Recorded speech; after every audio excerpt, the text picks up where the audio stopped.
नीलांजं समाभासं रविपुत्रं यमाग्रजं छाया मार्तंड संभूतं तम नमामि शनिश्चरम्। प्रिय दर्शकों, हाजिर हूँ मैं आज आप सबके समक्ष शनि ग्रह का विश्लेषण लेकर। मित्रों, तमोगुणी, अंधकार, आलस युक्त, शिशिर ऋतु का स्वामी यह शनि ग्रह। मित्रों, जनमानस में इस ग्रह को लेकर अनेक भ्रांतियां हैं। मित्रों, काल पुरुष की कुंडली में इसे दंडाधिकारी, न्यायाधीश की पदवी प्राप्त है। हम कुंडली के माध्यम से यह चीज देखते हैं कि इसे दंडाधिकारी प्राप्त किस प्रकार है। मित्रों, काल पुरुष की कुंडली में शनिदेव को 10वां भाव कर्म का और 11वां भाव फल का प्राप्त है। मानव मात्र कर्म के बाद फल की इच्छा रखता है। शनिदेव इस काल पुरुष की कुंडली में या आपकी कुंडली में सर्वत्र कहीं भी बैठने के लिए स्वतंत्र हैं। जिस भाव में, जिस स्थान पर शनिदेव बैठते हैं, वहां बैठकर एक साथ में 9 राशियों को शनिदेव प्रभावित करते हैं। मित्रों, विश्व की 40% आबादी पर एक साथ शनिदेव का प्रभाव देखा जाता है। मित्रों, शनिदेव, शनि की 7.5, शनि की ढैया राशि से पंचमस्थ शनि और शनि की 3 दृष्टियां हैं। इस प्रकार टोटल मिलाकर एक बार में 9 राशि को प्रभावित करते हैं। शनिदेव 6वें, 8वें, 12वें भाव के कारक हैं। मित्रों, इस कुंडली में 7वें भाव में इनको दिशा बल प्राप्त होता है, दिग्बल प्राप्त होता है। शनि आलस है, शनि पाप प्रभाव और पूर्ण पापी ग्रह है। इसके किसी भी प्रभाव से मानव मात्र का अमंगल होता है। मित्रों, अगर आपकी कुंडली में शनिदेव अच्छे स्थान पर बैठे हों, बुरे और पाप प्रभाव में न हो, तो शनिदेव आपको आपके जीवन में बहुत ऊंचाई प्रदान करने वाले होते हैं।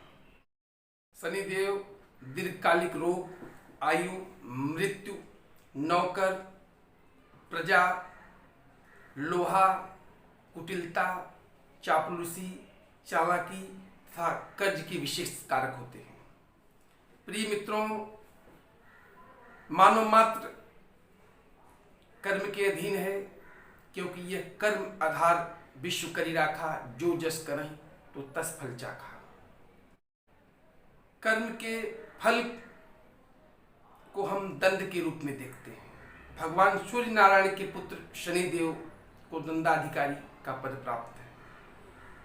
सूर्य नारायण के 2 पुत्र हैं। शनिदेव पृथ्वी लोक पे रहते हुए मानव मात्र के कर्मों का फल देते हैं।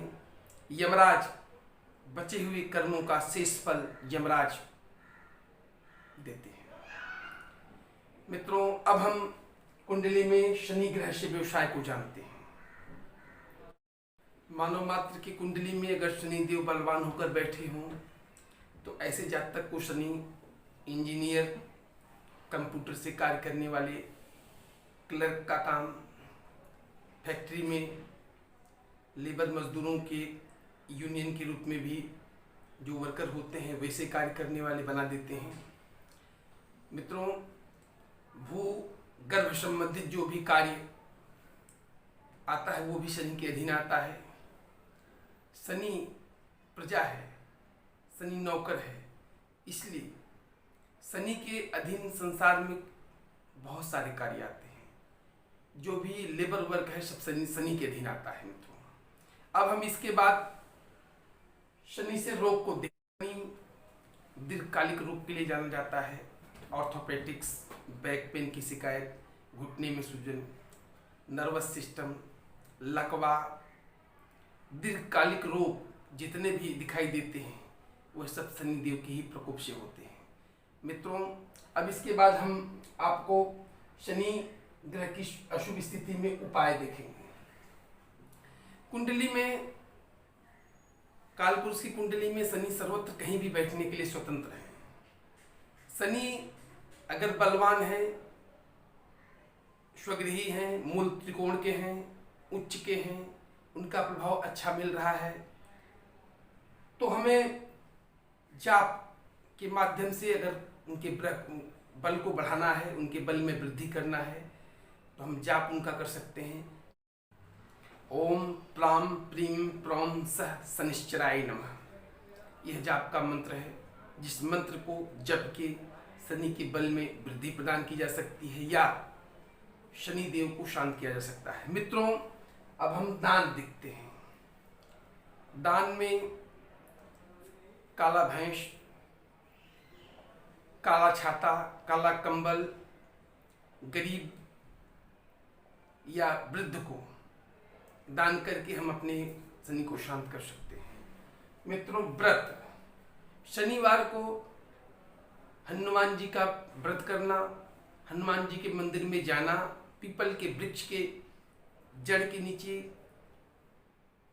दीपक जलाना, इस सब कार्य करने से शनिदेव प्रसन्न होते हैं, शनि जी प्रसन्न होते हैं। मित्रों, रत्न, नीलम रत्न शनि का रत्न है। रत्न हम कुंडली में कारक स्थिति में अगर शनि बैठे हैं तभी धारण करना चाहिए, अन्यथा नहीं धारण करना चाहिए। मित्रों, आज हमने शनि ग्रह का विश्लेषण देखा। शनि ग्रह के विश्लेषण के माध्यम से हमें यह ज्ञात हुआ कि हमारी कुंडली में शनि का अगर बल प्रभाव पूर्ण रूप से बलवान होकर अगर शनि हमारी कुंडली में बैठे हैं तो विशेष फलदायी होते हैं। हाँ, शनिदेव एक राशि में 2.5 वर्ष गोचर में रहते हैं। मित्रों, हमारे इस चैनल के माध्यम से आप सबको कुंडली का विश्लेषण करवाने हेतु सनातन धर्म संबंधित किसी भी प्रश्न जो आपके मन में आपको पीड़ा प्रदान करता हो, जिसके बारे में आप नित्य निरंतर सोचते हो, वैसे प्रश्न जो समाज में मार्गदर्शक की भूमिका निभा सके, ऐसे प्रश्न हमारे कमेंट के माध्यम से आप सब हमसे पूछ सकते हैं। उन प्रश्नों का उत्तर भी हम आपको अपने इसी चैनल के माध्यम से ऐसे ही निरंतर देते रहेंगे। और इसके आगे धन्यवाद।